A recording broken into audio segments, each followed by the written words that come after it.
Salut les coccypotes, bienvenue dans cette nouvelle vidéo dans laquelle je vais vous partager un petit peu les angoisses que j'ai concernant mon futur niveau voyage quoi, c'est-à-dire de passer la frontière. Je vous explique pourquoi dans cette vidéo. On pourrait croire qu'avec le temps, après avoir passé 5 ans sur les routes à voyager, je suis un peu rodée concernant certaines choses et pourtant je continue à stresser pour des fois 3 fois rien, mais bon je suis comme ça. Une fois que c'est passé, je suis rassurée, mais en attendant il faut passer cette épreuve et là c'était le cas. Je vous partage également la visite de Collioure avec Émilie, donc ça va vraiment être la suite de la vidéo précédente où dans la première partie je vous avais emmené à Argelès-sur-Mer. Et où dans cette vidéo, donc c'est la suite de la journée, direction Collioure, un village que j'ai vraiment énormément apprécié, dont ça faisait quand même un certain temps que j'entendais parler. Ça faisait un certain temps que j'entends parler. Ça faisait un certain temps que j'en entendais parler. Voilà, c'est un peu plus français déjà. Donc j'espère que la vidéo vous plaira, comme d'habitude, le petit pouce bleu, le commentaire qui fait super plaisir. Rejoignez-moi sur Instagram, Annabella Coccinelle. Comment j'ai bugué, si ce n'est pas encore fait. Et puis je vous fais de gros bisous et puis bonne vidéo les petits amis. Salut salut. Là on a repris la route donc vers Collioure, on a pas mal marché vers Argelès, franchement on a fait 10 000 pas, j'ai vu 7 km. Mais on n'a pas été dans le centre-ville, on a vraiment allongé la mer, le port, etc. Donc là on a réussi à se trouver un petit parking, bon il y aura pas mal de marche à pied, mais bon c'est pas comme si... On va se faire les mollets. On est sportive, écoute que veux-tu. On va se faire les mollets, le vin... Exactement, c'est ça qu'on aime. Là-bas nous avons Collioure. Et puis ici regardez la vue qu'on a. Incroyable sur la mer. J'adore. Après les palmiers, nous avons également le retour des cactus ici. Alors on a changé de place parce que la police est venue nous dire nous conseiller voilà, en disant que ce n'était pas un endroit pour les vannes, que c'était mieux de se mettre à la gare. Voilà. Forcément la gare c'est payant donc ça les arrange. Ça les arrange aussi.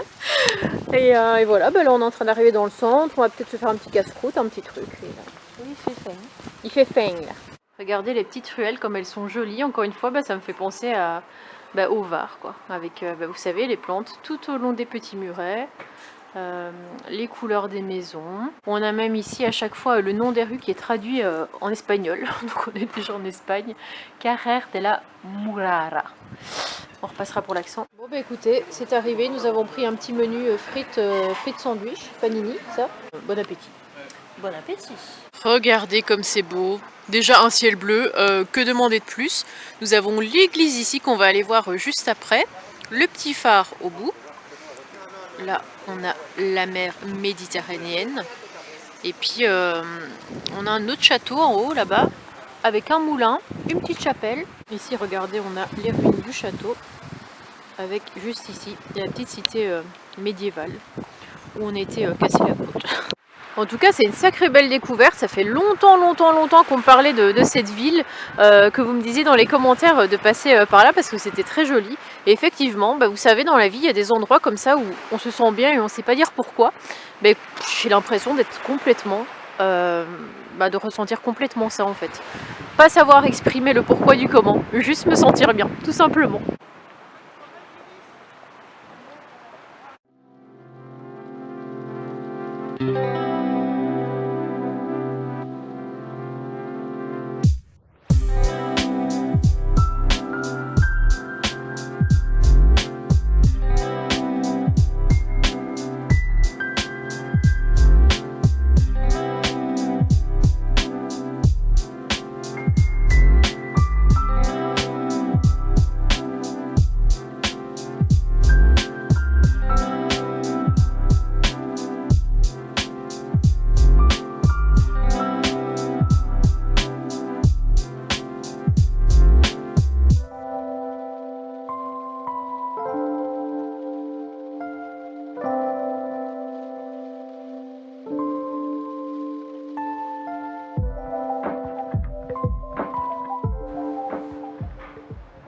Comme je disais en Alsace, comment ne pas avoir le moral quand on voit des maisons d'une couleur comme celle-là, aussi Pepsi.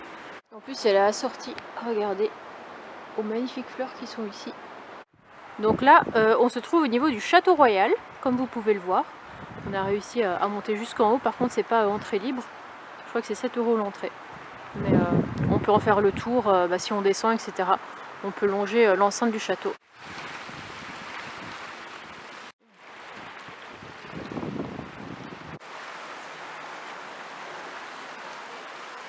Alors là par contre, si t'as pas compris que c'était interdit au camping-car, je pense qu'on peut plus rien faire pour toi. Je suis partie quand même assez longtemps aujourd'hui, au moins 5h30, et je crois que Koda n'était jamais resté aussi longtemps tout seul dans le camping-car, mais en fait il ne se passe absolument rien. Je lui ai laissé quelques jouets là comme vous le voyez, je lui ai laissé un os, sa girafe, son nœud, pas mal de jouets, mais en fait j'ai l'impression que quand je pars 20 secondes, et que je reviens direct parce que rien ne bouge. Mais quand je vous dis rien, c'est les jouets ne bougent pas. Les os ne bougent pas. Regardez, toujours au même endroit où je l'ai laissé. La couverture elle était déjà comme ça, donc il ne me l'a pas rongé. Il n'y a rien du tout. Il n'y a pas de pipi, il n'y a pas de caca. Qu'est-ce qu'il y a d'autre que j'ai remarqué aussi? Ah oui, il ne mange pas, il ne boit pas. En fait, j'ai vraiment l'impression que je pars, mais même pas 20 secondes. Et qu'à chaque fois que je reviens, rien n'a bougé. C'est hyper impressionnant, mais bon, écoutez, moi je valide. Hein. Je ne peux que valider, parce que c'est vrai qu'il y a bien des chiens qu'on laisserait tout seuls et qui déchireraient, je sais pas, les banquettes, la couverture, la table, tout ça, ce serait des matières qui pourraient l'intéresser. Bon, je vais pas parler trop fort, parce que sinon il pourrait la dégommer en mon absence. Mais franchement, rien n'a signalé, quoi. RAS, c'est vraiment un chien qui est top, quoi. C'est vrai que pour la peine, là on est sorti faire une grande balade de au moins 45 minutes avec la balle, alors il a couru, il s'est dépensé, on a lancé le bâton aussi, enfin vraiment il s'est défoulé comme il n'y a pas. Comme ça, ça va lui permettre quand même de bien dormir et moi aussi accessoirement. Parce que comme il a fait une balade de moi aujourd'hui, j'avais quand même peur qu'il dorme mal la nuit. Alors ce matin, nous sommes avec ce grand bestiau là qui me fixe avec ses grands yeux. Et nous travaillons, alors déjà la frustration dans un premier temps, et en plus, ta patte, merci, le fait de ne pas voler sur la table. Donc ça, c'est 2 éléments importants. C'est non. Tu laisses.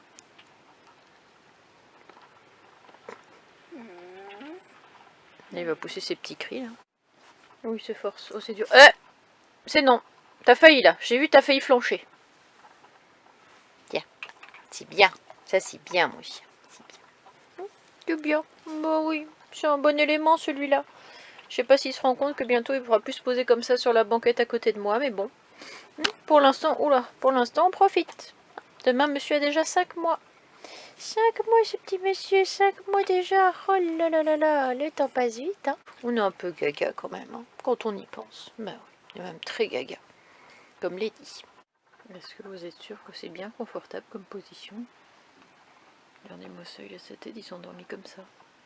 Ah, on entend parler, alors il revient un petit peu à lui. Mais à mon avis, ça doit pas être fort confortable son histoire. Bon, et bien les amis, je me trouve avec Nathalie qui est en train de me faire manger par le chien. de s'amuser avec Koda. Koda, tiens. Bon, on a mis la bête dehors pour être un peu tranquille. Qui n'est pas content d'être dehors à ce sujet. Donc, bien voilà, si tu veux dire un petit quelque chose. Eh ben, écoute, je suis enchantée d'avoir fait ta connaissance depuis le temps que je te suis. Je suis contente de t'avoir vu quand tu repasseras à l'occasion. Ouais, on se fera une bouffe. Voilà, on se fera une bouffe. Ok, bah ça me fait plaisir en tout cas de t'avoir rencontré. Et oui, on a passé un petit moment cet après-midi, c'est bien. Bah oui, il fait beau en plus, donc ouais. C'est vrai qu'on est resté un petit moment dehors. Et puis il fait tout le temps beau ici, hein. Bon, on a un petit peu de pluie, mais on est bien à passer du temps ici. On a souvent le beau temps. C'est vrai. Bon, mais là, il y a beaucoup de vent aujourd'hui. Oui, c'est pour ça qu'on se met à l'abri à l'intérieur. Oui, puis on a un petit chien qui gueule. Il n'est pas content d'où on l'ait foutu dehors. Il n'est pas content du tout. Non, mais je crois qu'il va faire un trou dans cette porte pour pouvoir rentrer, quoi. Oui. Je pense qu'il aime bien ma fourrure et puis. Ouais, je sais pas ce qu'il a après ton pull, mais. C'est mou. Il aime bien. Je suis un ours. Je suis un ours. On finira sur cette magnifique phrase. Je suis molle, alors il m'aime bien. Alors ça faisait un petit moment que Nani ne le faisait plus, en tout cas sur Jean-Jacques, etc. Il ne le faisait plus. C'était de monter sur le capot. Voilà, pour se faire comprendre, pour dire écoutez, maintenant je suis là, va falloir m'ouvrir par contre. C'est vrai que quand il monte sur le capot, on l'entend, hein, t'as le camping-car qui tremble. Je crois qu'il m'entend, il est en train de prendre un petit peu mal ce que je dis. Et, alors, qu'est-ce que tu dis? Tu veux rentrer? Parce que ce matin, de nouveau, 8 h du mat, c'est dans un endroit extrêmement paumé. Mais on arrive quand même à avoir 2 chiens qui se baladent et du coup Nani à mon avis a dû être encore coursé. Donc il s'est caché dans le moteur puis ça s'est bien passé, il n'y a pas eu de désagrément spécifique. Mais je sais pas s'il s'est caché dans le moteur ou s'il est monté sur le capot parce qu'il sait que sur le capot les chiens ne seront pas montés. Il est malin, il est malin. Il est beau, tiens regardez-le avec ses poils en moins là. Mais bon c'est cicatrisé, ça repousse bien. Je viens lui ouvrir la porte et il reste sur son capot en train de miauler. Alors il espère vraiment que c'est moi qui vienne le chercher dans les bras. Regardez-le, lui il a entendu, il dit qu'est-ce qui se passe? J'entends le frérot gueuler sur le truc. Hein? Tu lui ouvres la fenêtre ou quoi? Il a dit qu'il gueule. Ouvre-moi le de remuer la queue comme un idiot. Alors nous sommes le lendemain, regardez, Émilie m'a laissé ça, donc ça appartenait à son toutou. Et en fait ça sert à lancer la balle extrêmement loin, bon je pense que vous connaissez tous, et en fait ça marche méga bien, ça part bien plus loin que si je l'avais lancé à la main. Bon normalement c'est pour les balles de tennis, mais bon j'ai réussi à caler celle-là un peu comme j'ai pu, et regardez comment ça va méga loin, je vous montre. Enfin méga loin, ça va pas non plus à l'autre bout du champ, mais en tout cas ça va plus loin que si je l'avais lancé à la main. Donc encore merci à toi Émilie pour cette chouette petite attention pour mon Koda, je pense que ça va l'occuper pendant un petit moment. Est-ce que j'ai le droit de vous dire, de me confier à vous en vous disant que j'ai extrêmement peur de passer cette frontière, de passer tout ce temps en Espagne? Franchement, je suis angoissée comme il n'y a pas depuis à peu près une semaine, depuis que je connais entre guillemets la date de mon départ. Je pense que ça se voit sur mon visage parce que dès que je stresse ou que je suis pas bien, je commence à développer des espèces de boutons, de rougeur, de démangeaison. Enfin, c'est vraiment fou ce que le stress est capable de faire. Alors si vous vous souvenez bien, mes toutes premières vidéos c'était quand j'étais en Espagne. Donc voilà, j'étais partie avec mon petit Gérard, je connaissais absolument pas ce pays, je n'y avais jamais été. C'était d'ailleurs la première fois que je partais aussi loin en camping-car. Et en fait avant d'y aller, j'avais beaucoup d'appréhension déjà parce que j'avais lu beaucoup de choses concernant l'Espagne, qu'il y avait beaucoup de vols. Quand je regardais un petit peu les spots où se garer, je voyais quand même assez bien que, après c'est vrai que je regardais quand même à la frontière Barcelone, San Sebastián, tout ça. C'est vrai que là-bas c'est un peu the place to be si tu veux te faire braquer ton véhicule, voire te le faire voler.